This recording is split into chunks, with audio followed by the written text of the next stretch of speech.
Chapter 30.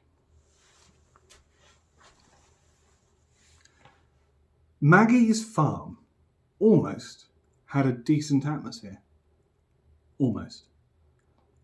It looked like an old barn converted into a makeshift drinking hole.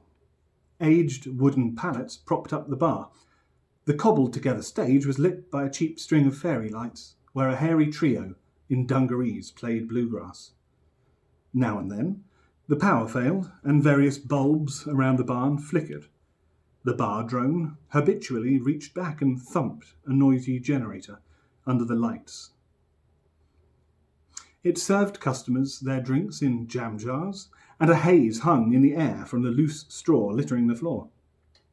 Ray and the man with the cloven thumb sat at a small table, nestled in amongst various bits of obsolete farm machinery. She felt like she was in a shabby chic theme park. It would have been better if the bar were the real McCoy, but as one of the many leisure facilities aboard the cruise ship, it had that manufactured feel to it. Everything was placed just a little too carefully. The cobwebs in the corners had that sprayed-on look. The jam jars were a little too higgledy-piggledy to be authentic. "Want a dance?" the man with the cloven thumb asked her, refilling her jam jar with tequila. Ray looked over at the empty space in front of the bluegrass trio and sucked her teeth. "Actually, I'm okay, thanks." He had a Celtic air about him. Pale skin, sage green eyes behind a veil of long auburn curls. Somewhere under his brow, his glance lit up like fox lenses in the night. He was tall and lean, wiry even. Instinctively, she found him totally untrustworthy. There was something furtive about him, immoral. It was utterly ridiculous, but she couldn't deny that he was really quite attractive. This archetype was a rarity, and Ray was keen to make the most of anything he might offer. It could save her a lot of effort. "Why don't you tell me more about this cluster?" she asked. "I'm intrigued." "Boring. But boring." He picked up his jam jar between cloven thumb and forefinger and slugged the tequila back. "Why don't you tell me, Ray, what is it you find so intriguing about this cluster?" He spoke with the dry croak of someone who'd been up all night and really needed some sleep. Ray thought a moment. "Well, like you were saying, the sexual dynamics." "Bullshit." "Excuse me?" "You heard. You do not find their sexual dynamics interesting. Not even a bit." "Okay. I'd be surprised if you found anything about them interesting because," he did a drum roll on the table with his forefingers, "they're a repellent bunch of fuck nuggets who've sold their souls for a pittance. They've effectively announced themselves to be worthless, and, not surprisingly, the world is treating them as such. Do not waste your time and attention on them, Ray. You have other fish to fry." "But it's my job. I have to." "Okay, sure. I hear you. Just an opinion, Ray. Just an opinion. You do what you need to. What do I know? I'm going to dance." And he was up with the bottle, strutting off to the dusty, planked dance floor. Ray sat and watched in awe as he gyrated about, pulling extravagant shapes, stomping his feet, and howling along with the band. He held the tequila aloft like the scalp of his enemy. What was going on? The simulation had been predictable so far, but now they'd gone completely off-road. She looked on as some female passengers gravitated to the man with the cloven thumb. Wheeling about in his primal fog, his dancing was contagious, and the women soon started loosening up. "Hey, Don Juan," Ray called over the band. "Nice moves." "Come on then." He shuffled over to her. "Show us what you've got." She looked gravely at him.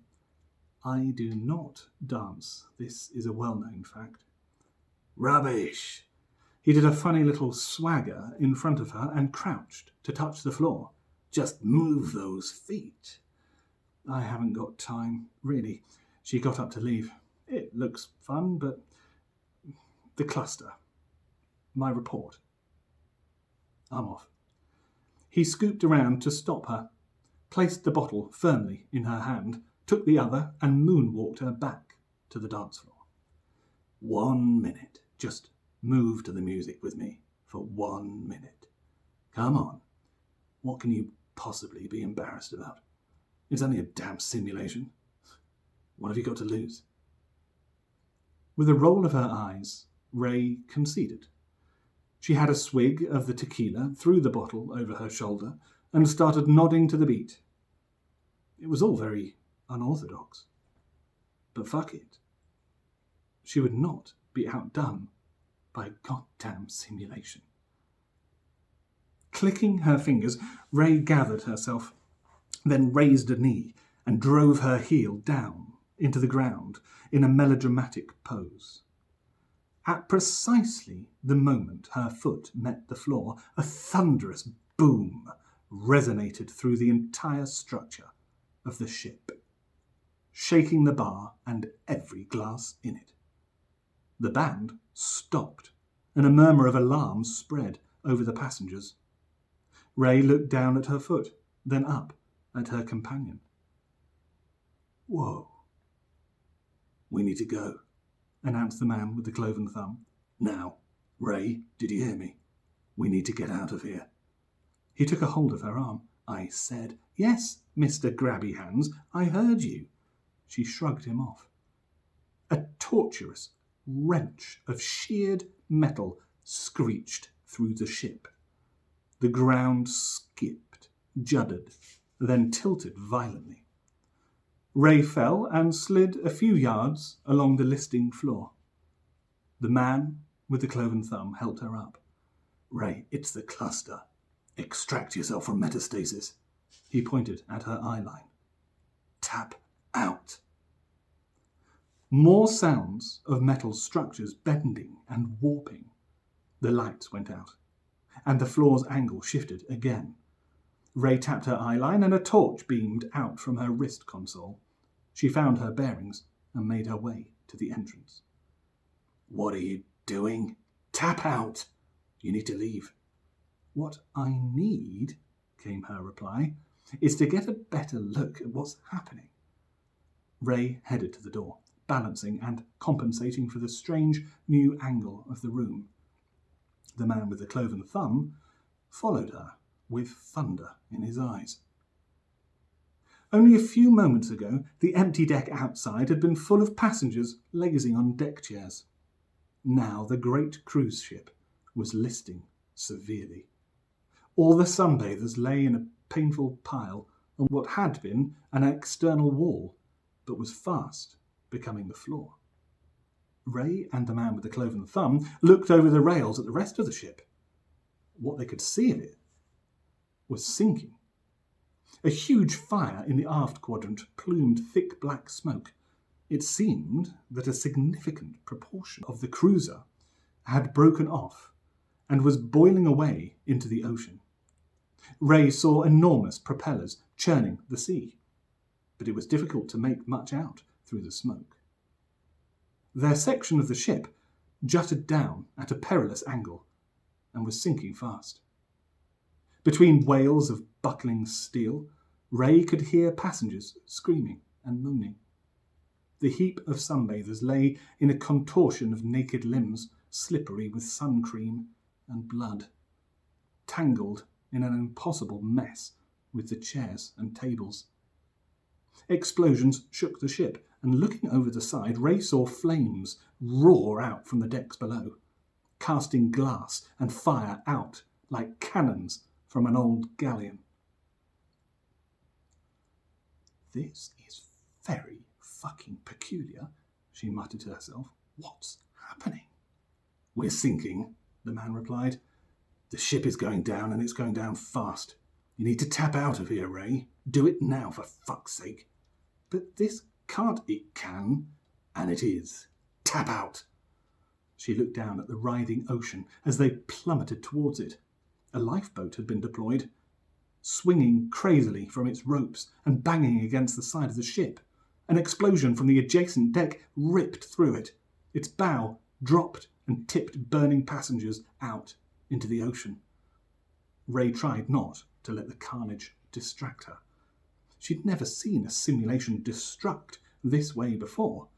Sure, there was often violence and annihilation in metastasis, like in the war simulations, but the environment in which it took place was always stable. The simulation was collapsing. They plunged towards the ocean. Ray could make out the water spuming through the lower structures, crashing and frothing through windows and doors, foaming and dissolving the enormous ship in great watery gallops. She remembered the stories at college of those early metastasis rigs where the very laws of physics had bent without warning. The idea of becoming some kind of lobotomized ex-panotech scared the living shit out of her. She tapped a few commands into her eyeline. Thank fuck, said the man with the cloven thumb. We have complimentary cocktails, said a waiter drone, hovering nearby. Its anterior casing was on fire. Plastic melted over its shredded circuitry. No thanks, she said. And, good luck. The roar of the sea grew louder, clamouring all round. Ray felt the first few spats of water on her cheek, tapped her eyeline one last time, and extracted herself from metastasis. Intuitively, Ray plucked the Naris inducer from her nostrils and blinked a few times. The neon lights in the metastasis suite's ceiling blared down unkindly, and she squinted into them. She entered the command for the rig to extract the rest of the cluster, and her recliner began elevating her back to a sitting position. As she rose, Ray heard an alarm sounding somewhere, and she worried what her bosses would say when this session was over.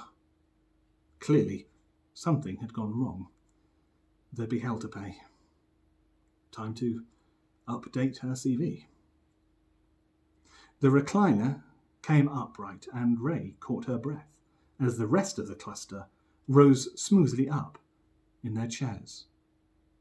Her face drained white as she went into shock. Thick, dark blood spilt from each chair, splashing copiously onto the floor in wet gullies as the recliners came to a halt.